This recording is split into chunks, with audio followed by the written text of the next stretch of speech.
रानी की मुकारियां अब इस हद तक बढ़ चुकी हैं कि उसे अपने सगे भाई की जान की भी परवाह नहीं रही। ज़ारून पर होने वाला हमला कोई इत्तेफाक नहीं था, बल्कि ये रानी का एक बहुत ही गहरा और खौफनाक मंसूबा था। रानी अच्छी तरह जानती है कि अगर राशिद जेल में रहा तो वो पुलिस के सामने उसका सारा कुचा चुठा अगल देगा। अगर आप मेरे चैनल पर नए हैं तो वीडियो को लाइक और सब्सक्राइब जरूर कर दें ताकि आपको ऐसी मजीद वीडियोस मिलती रहें। रानी ने गुंडों को पैसे देकर ज़ारून पर हमला इसीलिए करवाया ताकि सबका ध्यान असल केस से हट सके। रानी का असल मकसद तफ्तीश को रोकना था ताकि उसे राशिद को जेल से निकालने के लिए थोड़ा वक्त मिल सके। वो चाहती थी कि ज़ारून जख्मी होकर अस्पताल पहुंच जाए और फजा उसके इलाज में मसरूफ होकर सब कुछ भूल जाए। अस्पताल के कमरे में ज़ारून अभी होश व हवास में वापस आ ही रहा था कि उसके मोबाइल पर एक कॉल आई। कॉल सुनते ही ज़ारून का पूरा जिस्म गुस्से से थर थर कांपने लगा और उसके चेहरे का रंग सरख हो गया। इंस्पेक्टर ने ज़ारून को बताया कि राशिद को अदालत से जमानत मिल गई है और उसे अभी रहा कर दिया गया है। इंस्पेक्टर ने इंकशाफ किया कि किसी बहुत बासर और ताकतूर इंसान ने फोन करके राशिद की रहाई का बंदोबस्त किया है।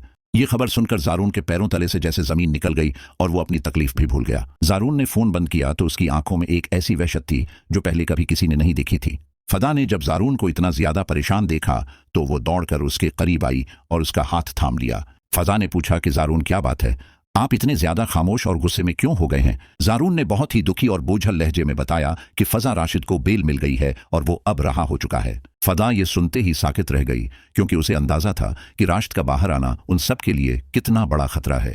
रानी जो कमरे के एक कोने में खड़ी ये सब सुन रही थी, उसके चेहरे पर एक फातहाना मुस्कुराहट आ गई। रानी की आंखों में एक ऐसी चमक थी जैसे उसे दुनिया की सबसे बड़ी खुशी मिल गई हो। ज़ारून ने अचानक नजरें उठाएं तो उसने रानी को इस तरह मुस्कुराते हुए रंगे हाथों देख लिया। ज़ारून को एक बहुत जोरदार झटका लगा कि एक मुजरिम की रहाई पर उसकी अपनी बहन इतनी खुश क्यों है। ज़ारून के दिल में रानी के लिए शक का वो बीज अब एक मजबूत दरख्त बन चुका था जिसने उसकी सोच बदल दी। ज़ारून ने रानी की तरफ इशारा किया और बहुत ही सर्द लहजे में पूछा कि रानी, तुम्हें इस बात पर खुशी क्यों हो रही है? रानी एकदम हड़बड़ा गई और अपनी मुस्कुराहट छिपाते हुए झूठ बोलने लगी कि उसे कोई खुशी नहीं हुई। रानी ने अपनी जबान संभालते हुए कहा कि मैं तो बस इस बात पर हैरान हूं कि एक मुजरिम इतनी जल्दी कैसे बाहर आ गया। लेकिन ज़ारून अब रानी की किसी भी सफाई को मानने के लिए तैयार नहीं था क्योंकि उसने रानी का असल रूप देख लिया था। ज़ारून ने अपनी मां से कहा कि अब हमें बहुत होशियार रहना होगा क्योंकि दुश्मन अब हमारे बहुत करीब आ चुका है। रानी अब खुद को महफूज समझ रही है क्योंकि राशिद बाहर आ गया है और अब वो ज़ारून की पहुंच से दूर हो सकता है। रानी ने अब राशिद को फोन करके उसे मुबारकबाद दी और उसे किसी ऐसी जगह छिपने का कहा जहां पुलिस न पहुंच सके। राशिद अब रानी को ब्लैकमेल करना शुरू कर रहा है और उससे मजीद पैसों का मुतालबा कर रहा है। राशिद कहता है कि रानी, अगर तुमने मुझे पैसे न दिए तो मैं साकिब को तुम्हारी सारी वीडियोस दिखा दूंगा। रानी अब एक ऐसे शिकंजे में फंस चुकी है जहां से निकलना अब उसके लिए नामुमकिन होता जा रहा है। ज़ारून ने अब अस्पताल में लेटे लेटे ही अपने एक खास मुखबिर को राशिद के पीछे लगा दिया है। ज़ारून चाहता है कि वो इस बार राशिद को किसी ऐसी गलती पर पकड़े कि उसे दोबारा कभी बेल न मिल सके। फदा अब ज़ारून को बता रही है कि जब वो अगवा हुई थी तो राशिद ने किसी का नाम लिया था जो उसे हदायत दे रहा था। ज़ारून को अब यकीन हो गया है कि वो नाम रानी के अलावा किसी और का नहीं हो सकता। साकिब भी अब रानी के बदलते हुए रवैये और उसकी प्रासरार खामोशी को नोट कर रहा है। साकिब ने रानी का मोबाइल चेक करने की कोशिश की लेकिन रानी ने उसे पासवर्ड लगाकर छिपा दिया है। रानी अब फजा के खिलाफ कोई ऐसा घटिया प्रोपेगेंडा करने वाली है जिससे ज़ारून का एतबार फजा पर से खत्म हो जाए। वो चाहती है कि ज़ारून को लगे कि फजा खुद राशिद के साथ मिलकर यह सब ड्रामा कर रही है ताकि दौलत हासिल कर सके। रानी ने अब राशिद को हुक्म दिया है कि वो फजा को फोन करे और ज़ारून के सामने उसे मोहब्बत के पैगामात भेजे। रानी समझती है कि ज़ारून एक बार फिर फजा पर शक करेगा और उनका रिश्ता हमेशा के लिए टूट जाएगा। लेकिन ज़ारून अब एक बहुत बड़ा खेल खेलने वाला है जिसमें वो रानी और राशिद दोनों को एक साथ बेनकाब करेगा। ज़ारून ने पुलिस से कह दिया है कि राशिद की रहाई को एक मौके समझा जाए ताकि हम उसके ठिकाने तक पहुंच सकें। ज़ारून अब अस्पताल के बस्तर पर लेटा है मगर उसका जहन बजली की रफ्तार से काम कर रहा है। उसे वो दिन याद आ रहा है जब रुदा तकलीफ में तड़पती थी और रानी उसे ड्रामा करार देकर हंसती थी। ज़ारून को अब यकीन है कि रुदा की मौत का राज भी रानी के मोबाइल में ही छुपा हुआ है। साकिब एक दिन चुपके से रानी का फोन उठा लेता है जब वो नहाने के लिए बाथरूम में जाती है। साकिब जैसे ही फोन खोलता है तो उसे राशिद के भेजे गए पैगामात नजर आते हैं जो किसी तूफान से कम नहीं थे। राशिद ने लिखा था कि रानी बेगम, अगर तुमने आज रात तक 5 लाख न दिए तो मैं साकिब को सब बता दूंगा। साकिब के हाथ कांपने लगे और उसकी आंखों के सामने अंधेरा छा गया कि उसकी अपनी बीवी इतनी बड़ी मुजरिम है। इसी लम्हे रानी बाहर आ जाती है और साकिब के हाथ में अपना फोन देखकर उसके होश उड़ जाते हैं। रानी ने छीनने की कोशिश की लेकिन साकिब ने उसे एक जोरदार धिक्का दिया और उसे दीवार से जा लगा। साकिब ने गिरज कर पूछा कि रानी, ये सब क्या है? राशिद तुम्हें क्यों ब्लैकमेल कर रहा है? रानी ने फिर से झूठा रोना शुरू कर दिया और कहा कि साकिब, ये राशिद मुझे जबरदस्ती तंग कर रहा है। लेकिन साकिब अब रानी के किसी भी बहाने को सुनने के लिए तैयार नहीं था और वो फोन लेकर जारून के पास पहुंच गया। जारून ने जब साकिब के हाथ में वो फोन देखा तो उसे समझ आ गई कि अब सच्चाई का वक्त आ चुका है। जारून ने साकिब को वो तमाम सबूत दिखाए जो उसने पुलिस की मदद से उकटे कर रखे थे।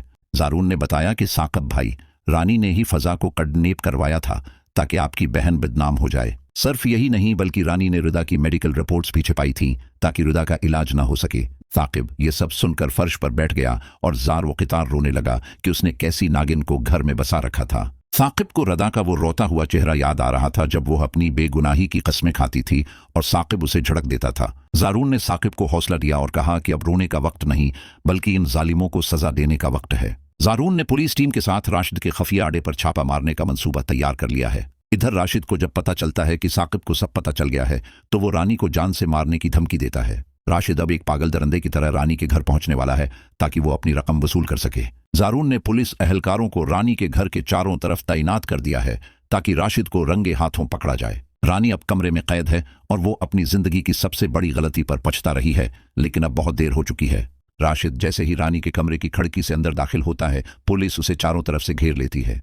राशिद ने जब देखा कि अब बचने का कोई रास्ता नहीं तो उसने रानी का गरीबान पकड़ लिया और सब अगल दिया। राशिद ने चीखकर कहा कि मुझे गिरफ्तार करने से पहले इस औरत को पकड़ो जिसने मुझे ये सब करने के लिए उकसाया।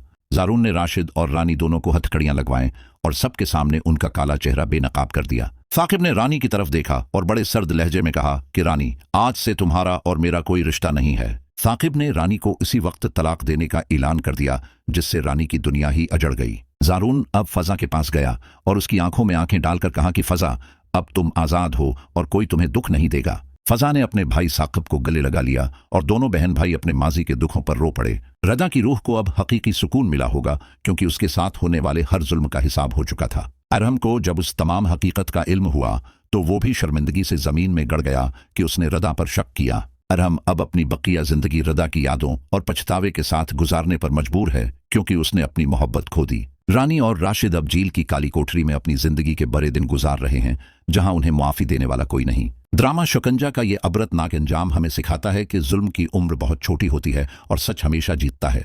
नाजरीन, अब देखेंगे कि कैसे फजा और जारून एक नई और खुशहाल जिंदगी का आगाज करेंगे। सच्चाई की उस बड़ी जीत पर पूरा खानदान अब सिख का सांस ले रहा है और घर में दोबारा खुशियां लौट आई हैं। अगर आपको हमारी ये तवील और सनसनीखेज कहानी पसंद आई है तो इस वीडियो को लाइक और शेयर जरूर करें। अपनी कीमती राय कमेंट सेक्शन में दें कि क्या साकिब का रानी को तलाक देना दुरुस्त फैसला था। मजीद ऐसी तवील और दिलचस्प वीडियोस के लिए हमारे चैनल को सब्सक्राइब करें और घंटी के बटन को दबाएं। शुक्रिया।